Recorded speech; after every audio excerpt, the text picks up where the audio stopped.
रात के 2 बज रहे थे और विराट मेघालय और असम बॉर्डर के बीच पड़ने वाली किश्नोई नदी को पार कर रहा था। दूर दूर तक अंधेरा छाया हुआ था। एक गहरे सन्नाटे ने किश्नोई नदी को घेर कर रखा हुआ था और उसी नदी के ऊपर काले बादल मंडरा रहे थे, जिन्हें देखकर ऐसा लग रहा था कि किसी भी पल वो बरसने वाले हैं। नदी में घुटनों तक पानी था जो धीमी रफ्तार के साथ बहे जा रहा था। विराट के एक हाथ में मोबाइल का टॉर्च था तो दूसरे हाथ में साइकिल का हैंडल। विराट पैदल पैदल मोबाइल के टॉर्च की रोशनी के सहारे नदी पार कर ही रहा था कि तभी उसका मोबाइल बजने लग जाता है। विराट फोन उठाते हुए कहता है, हाँ वन्ना बोलो। मोबाइल के अंदर से एक औरत की आवाज सुनाई देती है। कहाँ तक पहुंचे आप जी? किश्नोई नदी तक पहुंच गया हूँ वन्ना, बस ये किश्नोई नदी पार की और फिर मैं सीधे तुम्हारे पास। वन्ना की घबराते हुए आवाज सुनाई देती है। क्या कहा? किश्नोई नदी पार कर रहे हो आप? और नहीं तो क्या, अब तुम्हें तो पता ही है कि बंगला मुडा गांव से रोगंका मुचा गांव जाने का एकमात्र यही रास्ता है और वो भी नदी पार करके जाना पड़ता है। आपको इतनी रात में वापस नहीं आना चाहिए था, ग्रेवयार्ड कोठी में ही रुक जाना चाहिए था। आपको पता है ना नदी के पास वो घूमती है। विराट हैरानी के साथ पूछता है, वो घूमती है मतलब? आपको सब पता है पर फिर भी आप जानबूझकर ऐसा बोल रहे हैं ना? माँ जी ने बताया था ना कि नदी पार करते वक्त उसका नाम नहीं लेना चाहिए वरना वो सच में आ जाती है। वंदना, तुम भी ना कहाँ माँ की बातों में आ गई। लगता है माँ ने तुम्हें भी यक्षिणी की कहानी।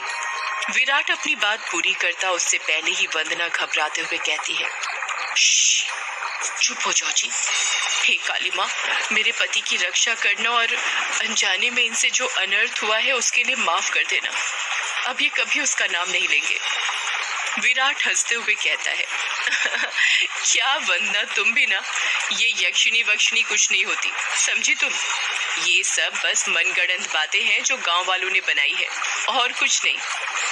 आप नहीं मानते तो मत मानिए, पर मैं तो मानती हूँ। आप ना जल्दी से आ जाइए बस। हाँ वन्ना, आ रहा हूँ, बस ये नदी तो पार कर लूँ पहले। अच्छा मैं रखती हूँ। अरे ऐसे कैसे? तुम्हें नहीं लगता तुम कुछ भूल रही हो? मैं भूल रही हूँ?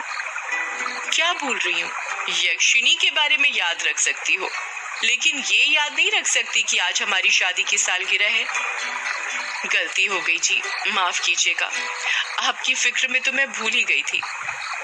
विराट मुंह बनाते हुए कहता है, अब भूल गई थी तो उसकी सजा तो मिलेगी तुम्हें।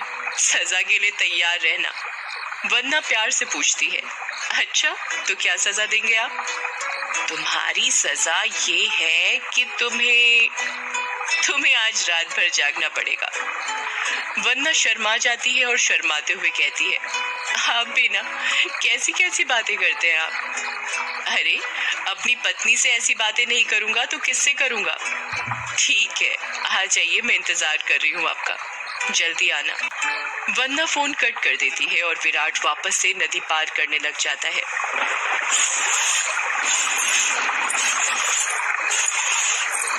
अभी विराट ने 1-2 कदम ही आगे बढ़ाए थे कि तभी उसको पायल बजने की आवाज सुनाई देती है। विराट को लगता है कि उसके पीछे से कोई लड़की भागते हुए निकली हो। पायल की आवाज सुनकर विराट जहां पर था वहीं पर रुक जाता है और पीछे मुड़कर देखने लग जाता है। जब वो पीछे मुड़ता है तो सिवाय अंधेरे के उसे कुछ दिखाई नहीं देता। उसके पीछे कोई नहीं था। ये वंदना भी ना यक्षिणी का नाम लेकर मेरे मन में उसका वहम डाल दिया और वही वहम डरा रहा है अब मुझे। और वैसे भी मैं तो खुद यक्षिणी से मिलना चाहता हूँ। बड़े चर्चे सुने हैं उसके, सुना है बड़ी खूबसूरत है। इतना कहकर विराट वापस से आगे बढ़ने लग जाता है। विराट मुश्किल से अभी 1-2 कदम चला ही था कि तभी उसे नदी के किनारे पर एक काला साया दिखाई देने लग जाता है।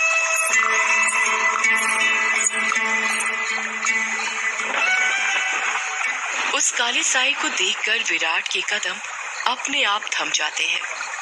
साए को देखकर ऐसा लग रहा था कि जैसे वो विराट का ही इंतजार कर रहा था। काले साए के पास से पायल के बजने की आवाज और चमेली के फूल की खुशबू आ रही थी।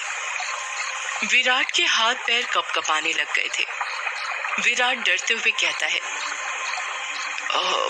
कहीं वंदना की बात सच तो नहीं थी? ये यक्षिणी तो नहीं?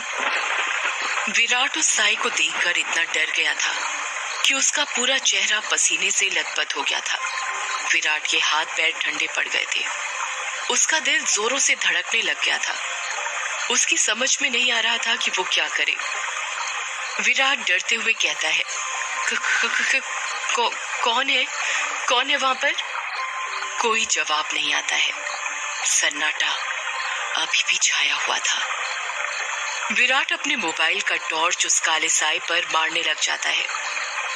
जब उस टॉर्च की रोशनी उस काले साए पर पड़ती है तो विराट देखता है कि वो साया किसी और का नहीं बल्कि एक लड़की का था।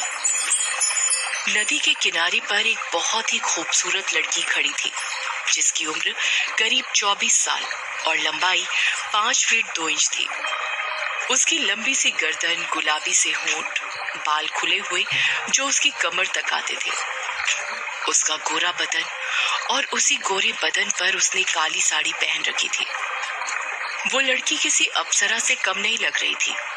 वो इतनी खूबसूरत थी कि कोई भी मर्द उसका रूप देखकर अपनी हदों को भूलकर उसकी बाहों में मदहोश होना चाहे। वो लड़की अपने हाथ से विराट को इशारा करते हुए अपने पास बुलाती है। उस लड़की को देखकर विराट भूल गया था कि यक्षिणी जैसी कोई चीज भी होती है। विराट अपनी साइकिल को वहीं पर छोड़ देता है और जल्दी जल्दी उस लड़की के पास जाने लग जाता है, जैसे उसके बदन में कोई आग लग गई हो। विराट उस लड़की के पास जाकर उससे धीरे से पूछता है, कौन हो तुम और यहाँ पर क्या कर रही हो? क्या नाम है तुम्हारा? लड़की अपने चेहरे पर मुस्कान लाते हुए कहती है, नाम में क्या रखा है? जो रखा है काम में रखा है। कैसा काम? लड़की विराट की आंखों में देखते हुए कहती है,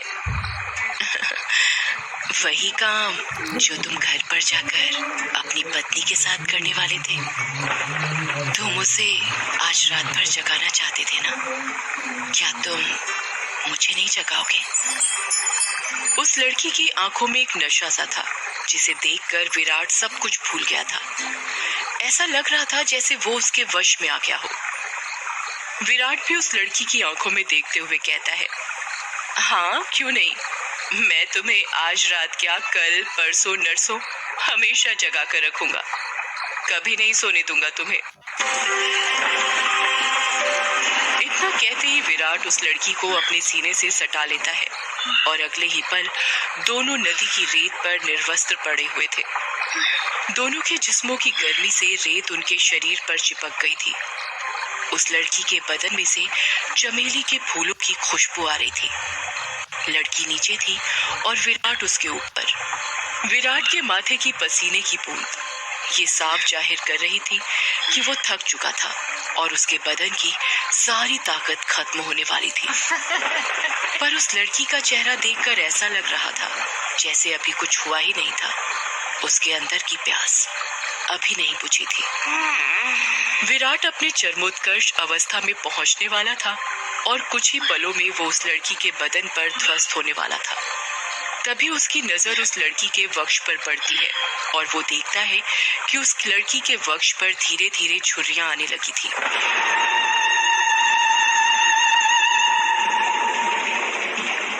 उसके हाथ पैरों की नसें बाहर निकलने लगी थी। उसके बाल काले से सफेद होने लगे थे। देखते ही देखते वो लड़की अचानक से बूढ़ी औरत में तब्दील हो जाती है। ये सब देखकर विराट की आंखें फटी की फटी रह गई थी। उसका गर्म बदन अचानक से